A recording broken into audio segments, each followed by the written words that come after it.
Oke, mari kita langsung selami pembahasan kali ini. Selamat datang kembali. Hari ini kita bakal membedah sebuah materi yang menurut saya sangat mendalam. Kita akan bahas soal pergeseran perspektif spiritual kita. Jujur aja ya, sering banget kan kita menjalani rutinitas keyakinan kita tuh kayak pakai kacamata kuda. Kita cuma fokus pada apa yang bisa kita dapat hari ini, besok, atau minggu depan. Tapi, sumber materi kita hari ini benar-benar mengajak kita buat mundur selangkah, melihat gambaran besarnya, dan mempertanyakan ulang. Sebenarnya, apa sih esensi paling murni dari ibadah dan berkat itu sendiri? Nah, coba deh Anda renungkan pertanyaan ini sejenak. Apakah selama ini kita cuma sibuk mencari berkatnya aja, atau kita sungguh-sungguh mencari sang pemberi berkat? Ini tuh sebenarnya konflik paling sentral dalam kehidupan spiritual kita di era modern ini loh. Seringkali, sadar atau enggak, fokus kita pelan-pelan bergeser. Kita jadi terlalu terobsesi sama hadiahnya, sampai-sampai kita lupa atau bahkan mengabaikan siapa yang memberikan hadiah itu. Materi ini menyoroti fenomena tersebut dengan sangat tajam, memperlihatkan gimana kita manusia modern ini lebih sering mengejar apa yang ada di tangan Tuhan daripada benar-benar mencari wajahnya. Untuk menggambarkan betapa ironisnya situasi ini, sang pembicara menceritakan sebuah kisah pribadi yang jujur sangat emosional.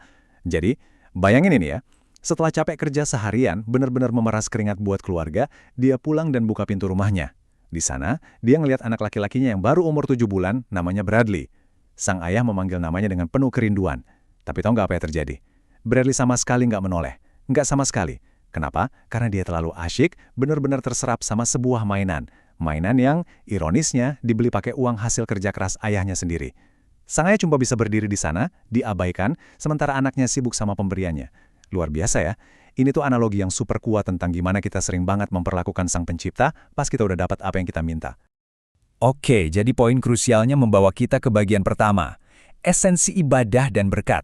Karena ini jelas bukan sekedar rutinitas biasa. Kita harus mendefinisikan ulang nih, apa itu ibadah yang sejati.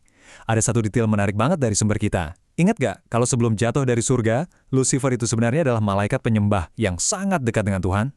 Itu menunjukkan betapa sentralnya penyembahan itu, tapi sekaligus betapa gampangnya esensi tersebut hilang. Nah, mari kita lihat perbandingan historis yang luar biasa ini. Di satu sisi, ada tabernakel Musa, yang dibangun dari perintah dan aturan yang super ketat. Terus ada bait suci Salomo. Wah, ini mahakarya arsitektur yang dibangun pakai kekayaan luar biasa. Emas, perak, kayu aras terbaik, semuanya ada. Tapi dari ketiganya, sumber kita menekankan kalau Tuhan justru paling menyukai kemah Daud. Kenapa coba? Karena kemah Daud itu sangat sederhana. Nggak dibangun karena aturan baku atau harta yang melimpah, tapi murni dibangun di atas dasar cinta dan hubungan yang intim dengan Sang Pencipta. Ini bukti nyata ya, kalau hubungan yang tulus itu jauh lebih bernilai ketimbang rutinitas kaku atau kemewahan. Dan ini membawa kita ke bagian kedua, bahaya terlena berkat. Ini adalah sebuah ujian kesetiaan yang sering kita lewati begitu saja. Gini, ada bahaya spiritual yang jarang banget diomongin orang, yaitu bahaya ketika kita dapat persis seperti apa yang kita doakan.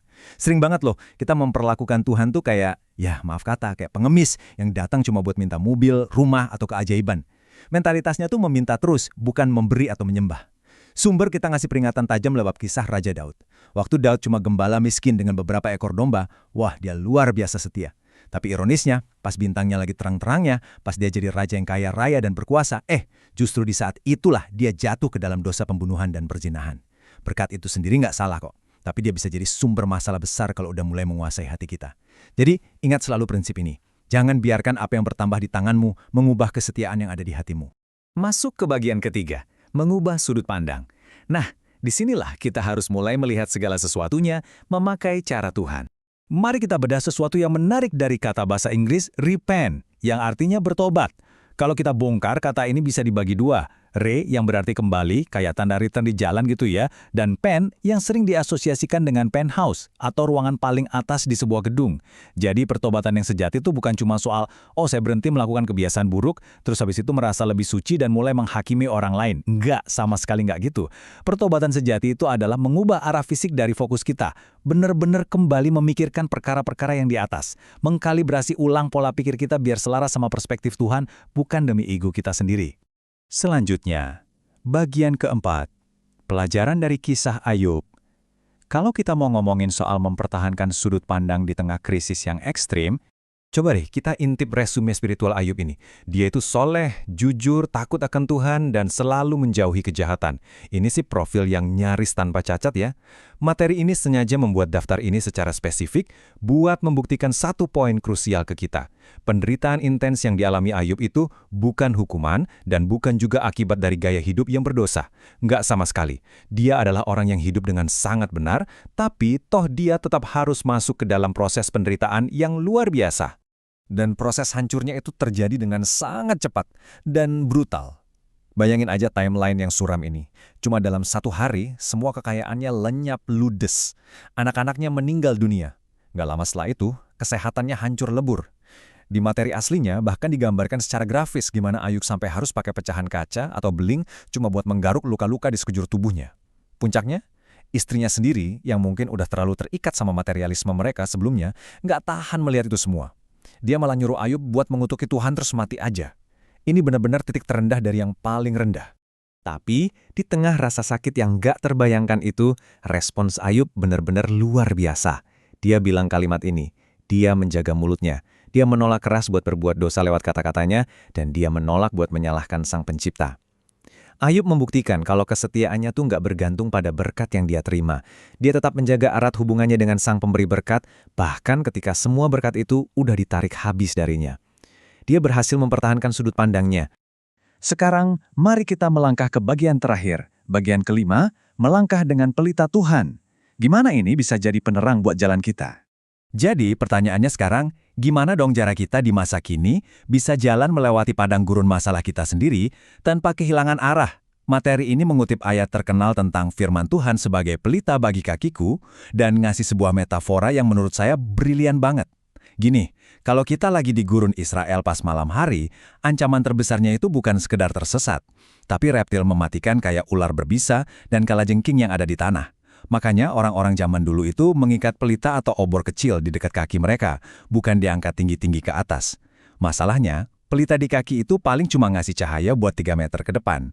Nah, Tuhan itu jarang banget ngasih lihat destinasi akhir kita yang masih 1 kilometer di depan sana. Sebaliknya, dia ngasih cahaya yang pas, cuma cukup buat kita mengambil 1 langkah aman berikutnya. Saat Anda berani melangkah maju dalam iman, barulah 3 meter berikutnya bakal kelihatan.